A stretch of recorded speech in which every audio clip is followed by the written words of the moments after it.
نورستان کې لسګونه دولتي عسکر طالبانو سره یوځای شوي. طالبانو سره د دولتي منصوبینو د یوځای کېدو پر دوام له نورستان ولایت څخه ورکړل شوي راپورونه وایي چې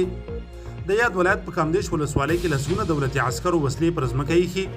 او طالبانو سره یوځای شوي دي. د طالبانو ویان ذبیح الله مجاهد پر خپله ټویټر پاڼه لیکلي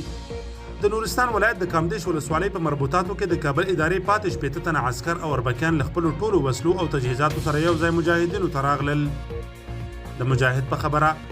د یادو عسکرو په تسلیمېدو سره یاده ولسوالۍ په بشپړه توګه د دښمن له شتون څخه پاکه شوه. باید وویل شي چې په دې وروستیو کې طالبانو د هېواد په بېلابېلو برخو کې لسګونه ولسوالۍ او اووه تجارتي بندرونه نیولي او هممهاله ورسره د دولتي عسکرو د تسلیمۍ بهیر هم چټک شوی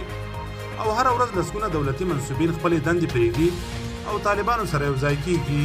کومه ورځ وه چې په ولسوالۍ باندې عملیات محاصره وه د پرون راهیسته نو د مجاهدینو د اخلاص د مجاهدینو په صمیمیت باندې نن الحمدلله دا د چې 5:30 بجې ټوله فتح شوه او ټول مجاهدین الحمدلله سالم او روغ جوړ دي.